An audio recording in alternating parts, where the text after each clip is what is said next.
have you ever seen that movie Star Wars? I heard about it. You know when Anakin fights Obi-Wan, student becomes the master. We were Little England. We were New South Wales. Yeah. Now we're pioneering the new ways of being racist. Yeah, we harness the force of racism.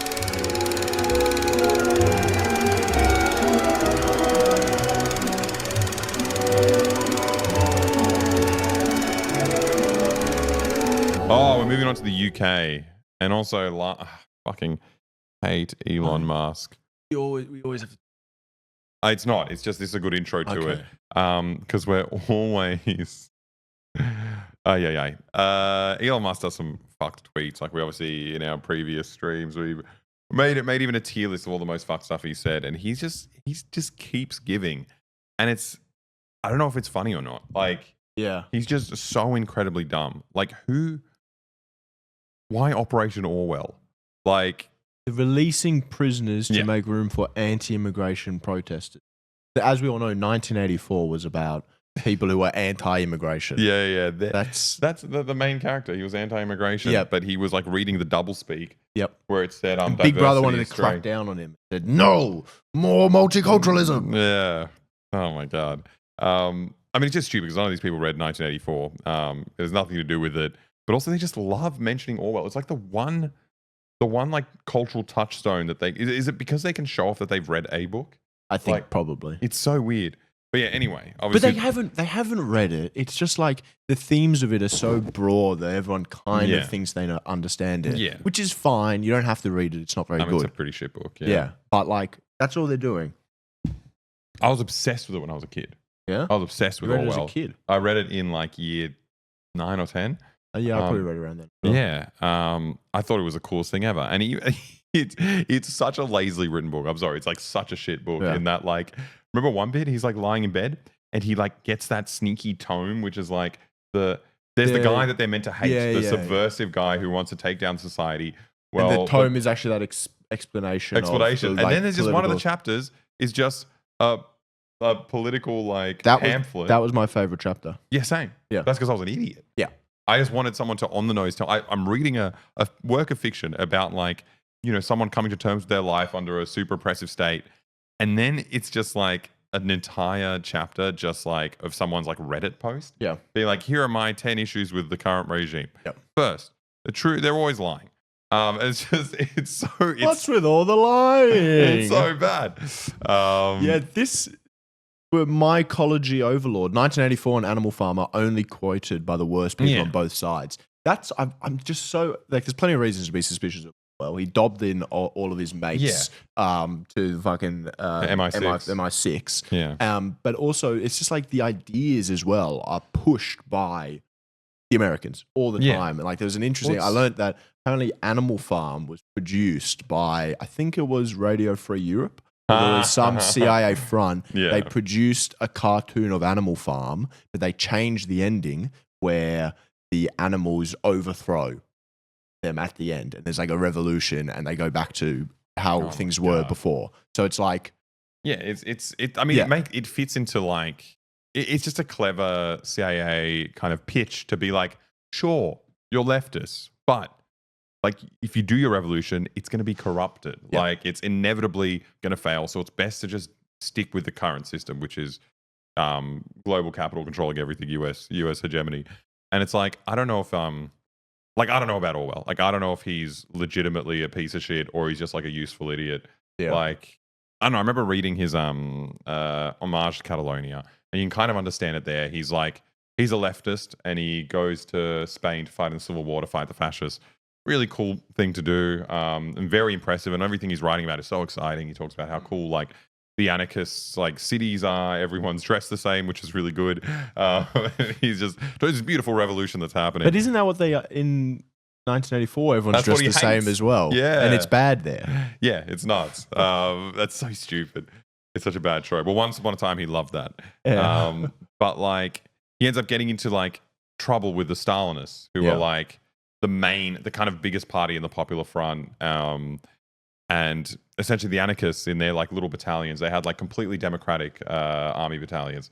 So like all the soldiers would like vote on like who's leading and where they're going to go and all this stuff, and it's it's it's cool. It's cool as like a revolutionary thing, but it's like not the best way to fight a war against like a giant fascist army. In that being like, oh, we voted that this offensive shouldn't happen at this time; it should actually happen at this other time, and all the other groups have also voted a million different things. Yeah. And then the communists were just kind of like, look, like we understand you. We all love the revolution, but like first and foremost, we have to beat the fascists, and that means we have to have a normal army. And then when they tried to kind of take control of the army, obviously there was like skirmishes between the anarchists and the Stalinists, and Orwell found himself on the anarchist side, and I understand his disillusionment, because he was living the revolution, but then he turned his disillusionment into like propaganda and bashing for the fascists, the commies and stuff like that. And also when he wrote when he wrote to MI6, kind of doxing all the kind of socialist party, communist party people in the UK. The kind of scribbles he'd have on the side were so funny. He'd be like, yeah, so he's a communist. He's also black and pretty sure he's gay. And it's like, this guy, definitely gay. It's just, he's so funny. Also, another allegation I think came out like 2 years ago was there's a scene in 1984 where the main character is out in a field and he has sex with his colleague. The woman. Yeah. His love interest. And the woman who it was written about, which was George Orwell's love interest in his childhood, is claiming that he sexually assaulted her. And what he wrote about in the field was actually the traumatic incident that happened to her. Wow. Yeah, he's just kind of fucked across the board. And it's not surprising to have the dumbest people in the world think that he's on their side. Most principled anarchist. Anyway, so I don't know if you guys have been on right-wing Twitter. I think if you're on Twitter in general... If you're on Twitter, it's right-wing. It's right-wing. You're going to get all of Elon Musk's things, regardless of if you follow him or not. Okay, let's see. Something's happening in the UK, right? They want to get rid of the anti-immigration protesters, which are, true blue, patriotic English people, and they want to release all the brown murderers who are in prison. Not true blue, they're all pink and red. Oh, pink, yeah. And it's hairless. Just so red. Hairless like a Persian cat. Yeah. We will guarantee a prison cell. We will make sure that those people who need to be in prison will be in prison. Not necessarily in the area where they live. They may be 200-300 miles away from home, but we will guarantee people a prison cell. The numbers are so tight there. How can you make that guarantee? They are tight, and that's why we've initiated Operation Early Dawn. So Early basically, Dawn. the easiest way to describe it is 1 in, 1 out. So as people get released, we can then pick up people from police cells and take them to court, and we will triage that 3 times a day. We will guarantee a prison cell. We will make sure that those people who need to be in prison will be in prison. Oh, shit. Yeah. That sounds like good policy. Well, I mean, yeah. Especially if you got overcrowding in prisons. But also, it's like... You should release, like, minor drug offenders, let's say. But it's not even that. Like, during COVID, they did all these... Well, because it was unsafe. Things. Yeah. And in America, a lot of the people they were releasing were people who were on life sentences, who were, like, in their 70s and stuff like that. They were so severely... they had so many health problems. Like, they released them. So this person is no longer a harm to society in any way. Yeah. Keeping them in prison in the first place is just to prove a sick point. Well, it's not only just proving a sick point, but also, like, a lot of the prison industry in America is privatized. Yeah, so keeping them in there means that you get kickbacks from the government. It's like the people that they would be releasing would be old people and people who are non-violent offenders. But also saying it's to make room kids. for anti-immigration protesters. I think, so we've got articles on it. I think at the end of the day, after all those protests, they arrested 300 people.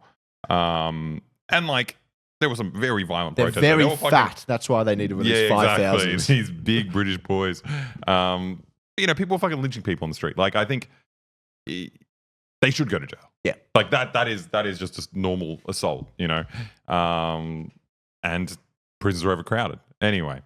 Okay. After riot charges, Operation Early Dawn comes into effect after more than 300 people are remanded into custody over violence. They're not even talking about, like, the Elon Musk. I have to try the Telegraph. Never mind. We're not reading this article. But it's funny that, like, the kind of right-wing narrative is that now it's illegal to tweet your rightful disgust at migrants coming into the country. Yeah. It's wrong to tweet that, and you're going to be put in jail. And you're going to be put in jail, and they're going to let murderers out. They're literally talking about people who did violence on the street, which is like, that right-wingers are the law and order people. Yeah. Like, you want these people sent to jail. I think this is the joke is you don't want them sent to jail if they're beating up brown people. Yeah. Because then it's not violence. They didn't do anything wrong. You're meant to react like this to them. Yeah. Shortage of figgy bum pudding. I agree. Man, didn't you said something really good earlier, Railway Terrorist. I think I commended you on what you said. And now you come here with shortage of figgy bum pudding? No, what it's cute. It's funny English food. They eat dumb shit. Oh. That's why the protest started. There wasn't enough figgy bum pudding. I'm sorry. No, Railway Terrorist is on fire all the time. Yeah, okay. In case people don't know the context of the protest, well, someone asked. A bunch of girls were stabbed at a Taylor Swift dance event. Not like Taylor Swift involved, like just like you dance to Taylor Swift songs. And immediately, all the right wingers started mobilizing online, being like, "These Muslims are coming into our country and stabbing girls, and no one's doing anything about it." And then, like, obviously, the story pans out, and you're like, "It's not a Muslim." It was like a black kid, but he was born in the UK. He's an English kid. Parents were from Rwanda. Rwanda, yeah. But it doesn't stop these fascists, and they're just like, no more Muslims. They go around and start burning down mosques, like fucking trashing the city, burning down all these different like refugee centers and stuff, and just like literally just beating up like any brown person they see on the streets. So yeah, after like a week of that shit, 300 people were arrested, which sounds fairly proportionate of a police response. Yeah, like, if a little bit lax. Yeah, exactly. But anyway, the funny thing is that like this stuff comes out, and obviously all the kind of mainstream politicians are saying this is wrong. You know, they're like, oh, there's no place in the UK for this kind of hatred and stuff. And obviously the right wingers like Elon Musk and all his fucking buddies on Twitter are like, see, like the state is co-opted and controlled by these like migrants.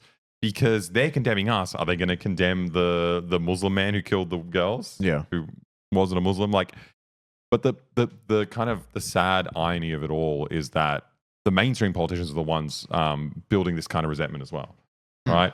So what was really funny is that I found this. Oh, sorry, did you want to? No. So after the riots, the UK government's like, we're going to deal with the fucking migrants.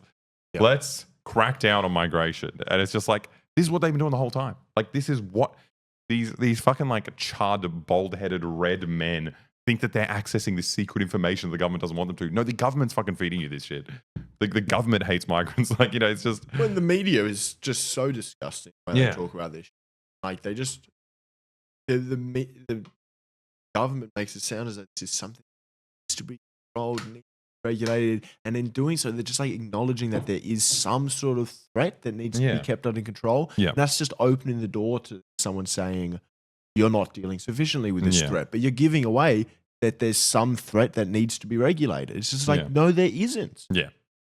Like, it's such a marketable thing as well. The dog whistles are just so good because it is scary. It is scary to be invaded, you know?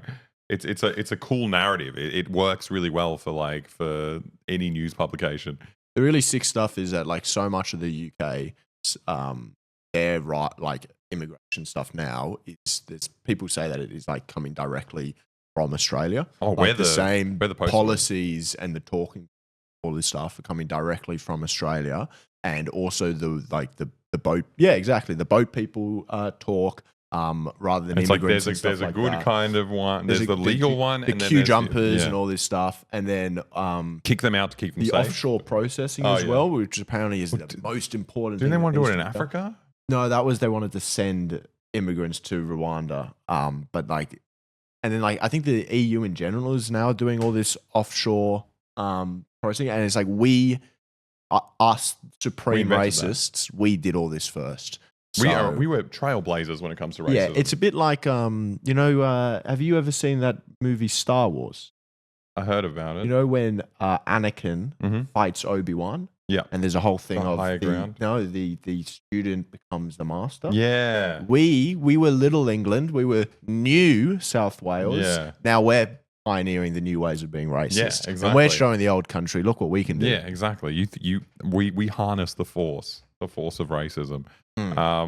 what I found so infuriating here in Australia, because like we were the first. We were like a good 15 years before all these like copycats like fucking Trump and the UK now.